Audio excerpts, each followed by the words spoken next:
Well, good evening, everyone, and welcome to the Brian Crombie Radio Hour on Saga 960. So, Friday, this show is being pre-recorded just for your information, but Friday this week is both Passover, the start of Passover, and Good Friday, which doesn't coincide all that often. It's coincided every once in a while this century, I understand 3 times. And obviously, there's a big connection between the two. And so I thought it would be really interesting to check in with 2 very impressive clergy. One that is a rabbi of a Reform synagogue in Toronto that I have met a couple of times and been extremely impressed with, and another a United Church minister. And one is going to speak about Passover, and the other speak about Good Friday and Easter, and see if we can learn something about the connection between the two. And so, first of all, I'd like to introduce you to Rabbi Landsberg, who is the rabbi at Temple Emmanuel. I first met her at the memorial service for a cousin of mine. Actually, I think I met her before, but at the memorial service for a cousin of mine, Ken Chisholm. What a wonderful gentleman he was. And Rabbi, you were really personal and religious and spiritual all at the same time. And I was just very impressed with you. And I remember sitting at a table with you and chatting for quite a long time. And thank you so much for what you did for both Joanne and Ken, a wonderful couple. And Ken left us way too early. And the rabbi wanted me to remind everyone, since this show is being broadcast at 6 p.m. on Friday, this is pre-recorded because I guess the Sabbath will have started, and so therefore usually you won't have been working by that time. And I should say that I was very impressed when I met Rabbi Landsberg, because I thought she was the first female rabbi of a Jewish synagogue in Canada. I was informed that she's the first leader of a major established shul in Canada. There may have been some female rabbis before, but to be a rabbi, a female rabbi, I think is pretty impressive. And she's been at Temple Emmanuel, which is what North York. I think it's up Bayview and York Mills kind of area. You've been there for 21 years. And that's impressive enough in itself. Anyway, welcome to the show. How are you? Well, thank you. I am humbled by your introduction, and I agree with you. Joanne and Ken were and are amazing human beings, and so to meet you through their lives is a blessing. And I look forward. We should have happy occasions together in the future. And one other, just to say, the women rabbis who really broke ground here in Canada before me continue to serve the Jewish people here in Canada, some back in the US, but it is, I'm honored to stand in good footsteps. Excellent. So tell us, if you could, what the meaning of Passover is. Sure. It's going to be so much more than I could put into words quickly, but Pesach is the core celebration of what everything else is almost dependent upon. It's about the celebration of being freed from slavery, and through holy, sacred intervention in this world, the Jewish people, the Israelites who had been enslaved, became free. And everything flows from that. Without freedom, one isn't in control of anything. And so all of the rest of Jewish life can truly only happen because of this, which is one of the reasons, the underlying reasons why of all of Jewish observance, and we're a scattered, diverse people, really diverse people, going to a Seder, a celebration of Pesach, is probably the most widely observed Jewish celebration, actually, around the world, because this is the grounding for everything. Now, a Seder, I understand, occurs every Friday. How is the Seder at Passover different? No. So actually, Shabbat, the Sabbath, is Friday night through Saturday night, and that's weekly, right? Every week. And there's one beautifies the celebration. Shabbat is you let go of everything that you're striving for and you're working for, and you stop looking at everything that isn't as it should be, knowing that you're role in this world is towards taking what is and lifting it up. So Shabbat doesn't traditionally have what we'd call a Seder. Seder is, it actually means, it has to do with the word order. Seder is the Pesach word. It's a Passover word, and it is the meal, especially for Passover. And it's not just a meal. One of my congregants shared with me a little video clip of an Italian comedian who said, "What's with these Jews? They say we're having a meal, and then you read for 2 hours before you get any food." It's an ordered remembrance of what was. The obligation for Passover is to see yourself as if you were freed from Egypt. So that it's not just talking about the past. One learns from the past, one honors the past, but it actually is, how does one take that mindset, that experience into one's very being? And so the whole Seder is a set structure of readings, songs, special foods, that in order, that's why it's called Seder, to bring out both the story of what was and to remind oneself of how one fits into that story, and a commitment towards the future and looking ahead to the future. Chatting tonight with Rabbi Landsberg, who is the rabbi at Temple Emmanuel in North York, about the meaning of Passover. We're going to take a break for some messages and come back more with Rabbi Landsberg in just a minute. Stay with us, everybody. 2 minutes away.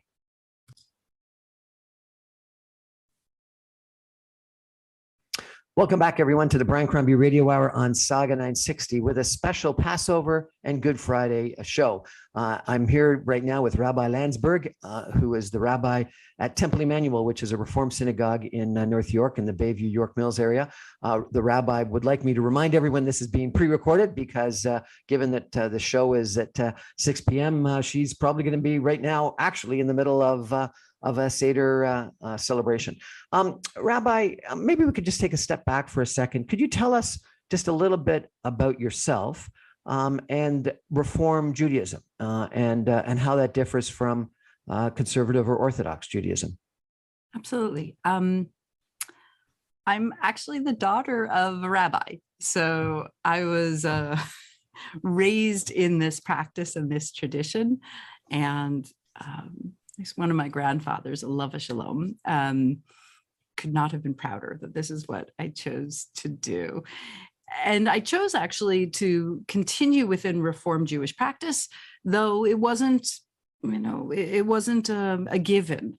The way I think I would probably explain it to people is that since the destruction of the Second Temple, that's by the Roman Empire in the year 70 of the Common Era, and even before that, Jews have lived around the world. And especially after the destruction of the temple, there was greater and greater diaspora. And in the turn to the modern era, in Europe, in Western Europe, with the Enlightenment and the Age of Reason, the situation of the Jews was open for great change. And the response of Jews to these opportunities is what lays the basis for the different practices of Jewish life. Reform, and I will say, in that era, late 1700s, early 1800s, there were Jews who converted out. That was still the way to be accepted into the society, to have job opportunity and the like. Reform came from an idea that the modern world and the outside world had wisdom with which to bring into one's Jewish practice and life. And the early reformers were quite bold. They were revolutionaries. They were willing to break with a lot of Jewish law and practice and tradition.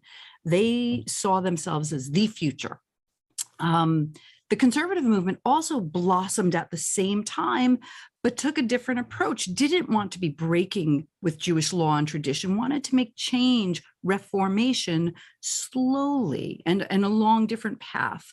And what we think of as orthodoxy now, because before the modern era, there weren't these labels at all. that was the segment of Jews that said essentially, no, Jewish law is Jewish law, and the world outside is different, but it shouldn't shake us from observing Jewish tradition as we've inherited it.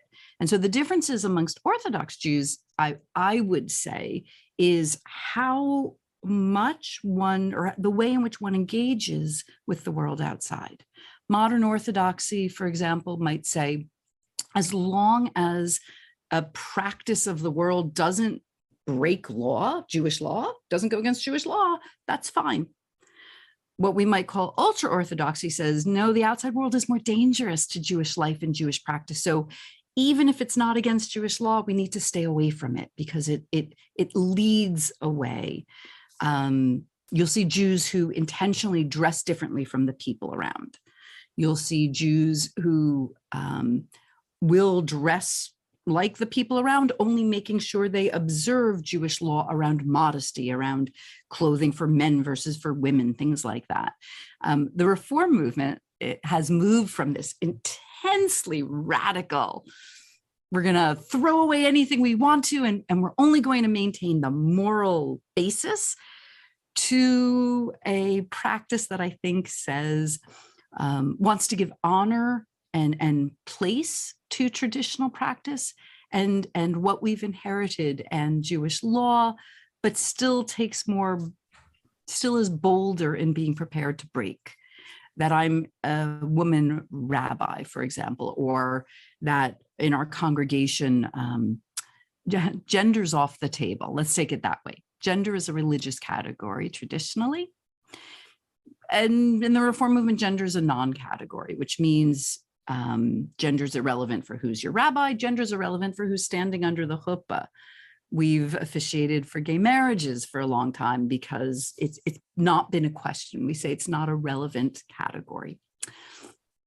I was trying to take a whole lot and squish it into a short time. You'll tell me if I was comprehensible. That was extremely helpful. And you said that really both the Reform movement and the Conservative movement occurred in the 1700s. Where? In Europe? Yeah, actually, like 1800s, if you really mark the rise of the Enlightenment and the modern era, really started with Germany, actually. Also France. This is where, think about Napoleon conquering Europe and the French ideas of enlightenment and the citizen. And the question really came, can Jews become citizens of these new states? Jews hadn't been. Jews had been living in places for 1,000 years, but they weren't of the people.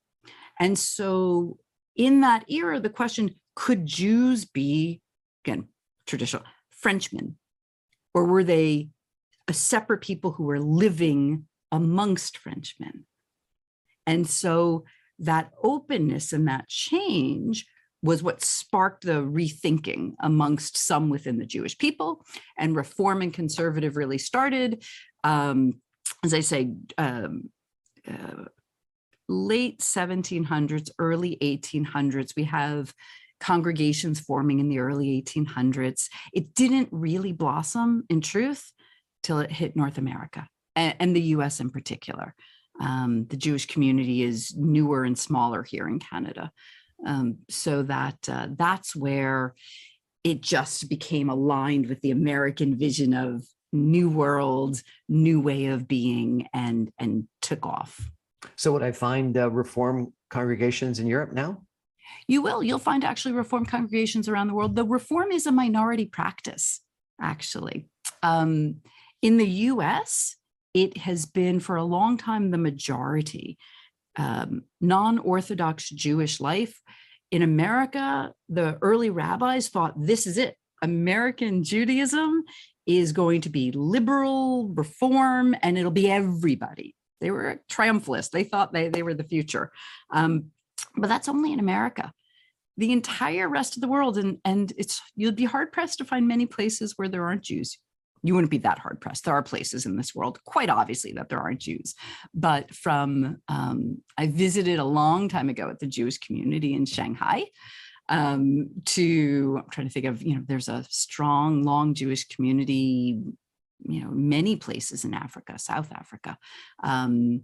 We have Jews that just joined our congregation who moved up here from Brazil. But this liberal practice, reform and conservative, are always minority. Fascinating. And it's interesting and maybe not ironic, but probably logical that what you've just described in the 17 and 1800s in Europe was the same time that Martin Luther had the Reformation in my religion and led to the breakup of what was the Catholic Church into numerous different denominations. Let's go back to Passover and the escape from slavery. And, you know, again, reading what I call the Old Testament, we will have heard of, you know, Moses and walking through the breaking of the separation of the sea. Tell me where Passover fits in that story. Okay. So in Torah, in the book of Exodus, we get the story. And we also have within it the command to teach your children, so that it's baked into the story, as it were, the fact that one celebrates it. So the celebration is included within Exodus. The laws around the celebration are in Exodus, or again in Numbers, the book of Numbers, and to answer your children's questions, to teach your children, this is what God did for me when I was a slave in Egypt. So that it is, it's noted that in the Haggadah, which is the book or the prayer book that one uses during your Seder, during the celebration, the first 2 nights of Passover, we have the ritual meal and the ritual storytelling and singing, is that Moses isn't mentioned, is that it's understood that it's his telling the story and leading the observance for all the generations to follow after. So we remember the plagues, we remember the miracles. There's a lot of rabbinic storytelling around it. There's songs of redemption, lots of psalms of praise and thanksgiving. There is a reminder that one has to open one's door for the prophet Elijah, who is, according to tradition, going to tell us when Mashiach, the Messiah, will come. And there's a reminder that that it's not a one-time event. It's not, there was this terrible slavery and then it's all been great ever since. That there are again and again times of terrible suffering and oppression against Jews, and that we maintain hope that that's not going to be forever. One concludes by saying, next year in Jerusalem, i.e. next year, let it be perfect. Next year, let our world be perfected, so that we do get to observe it as we should be in the homeland of the Jewish people. Now, Passover is not just 1 or 2 nights. It's longer than that, is it not? Sure. It's an 8-day celebration, 7 days in the Reform world, which is following how it's told in Torah itself. And 8 days more traditionally in diaspora, everywhere outside of the land of Israel. The extra day was added, lots of explanations why. The one I like best is simply to mark the fact that you're not in the land of Israel. One adds an extra day to holidays. So 8 days, matzah shall be eaten, Torah shall be chanted, psalms of thanksgiving will be offered, and I love it. It's a wonderful time. Excellent. Thank you so much for sharing that with us. What's the difference between the Torah and the Talmud? Oh, okay. As you've noticed, you can't ask a rabbi one question and get one answer. So I'll try and limit it maybe to 2 answers. On one hand, one says simply, the Torah is it's written Torah. It's what God gave him. Tradition God gave to Moses on Mount Sinai. Here you go, Genesis to Deuteronomy. Talmud is understood as oral Torah, that it was also given on Mount Sinai, but it wasn't written down. It's all that was handed on orally from generation to generation, was only written down much, much later. And Torah is still Torah, though you'll hear Jews traditionally will use the word Torah for wise teaching. We use Torah very broadly. Talmud is the writings of the rabbis, and there's, our scholars argue about what the dates of the Talmud are. But talking about first, how does one live Torah law? And then talking about everything and storytelling and everything on top of that. I'll give you an example. In Torah, it says, Mount Sinai, Exodus, observe Shabbat, right? Do no work on Shabbat. Sounds simple, except for who knows what work is. If I enjoy it, does it count as work? Is it physically taxing that makes it work? What is work? Talmud and oral law is where you get, this is what it means to follow this Torah command. And then you get arguments and discussion and debates across the generations, and it is beautifully, fabulously complicated. But did that help? Yes, that is. And you may not be able to answer this question, but Genesis to Deuteronomy is in what I would call the Old Testament. But the Old Testament contains other books. Are those other books part of the Talmud, or is the Talmud and the other books of what I would call the Old Testament very different? So I'll try and match up my language, my world with yours. It's often called the Hebrew Bible, but the Bible for the Jewish people, there are three core parts. First is called Torah, Genesis to Deuteronomy. Then the next part is Nevi'im, or prophets. So you get from Joshua through the prophets. And then the third part is Ketuvim, or writings. And that's where you get things like Psalms and Proverbs and the Book of Chronicles and all sorts of fun stuff. And the three together are often referred to as Tanakh. That's the acronym, Torah, Nevi'im, Ketuvim, Tanakh. That, I believe, kind of aligns with what many Christians call Bible, but not completely, for, I'd say, two core reasons. One is which books are in and which books are out. There isn't necessarily agreement. I believe the Catholic Bible doesn't align. It might include the Book of Maccabees, which I don't believe all the Protestant churches maintain. Not my area of expertise, but which are in or which are out, there's variation. And then two, we've got it as it was. The Hebrew is the Hebrew, right? Many, though I think it's changing in certain Christian traditions, many of the Old Testament is based on the Septuagint, on the translation into Greek, and is from Greek to English rather than from the Hebrew to English. Besides the fact that it's also read with a whole different lens. It's read through the lens of there already having been Messiah. They're already, right, it's read through the lens of the Jews not being right, that there's a break in our traditions and our people's traditions, so that how we read it and what we read, they seem very similar, but in core, more important ways, they're very different texts.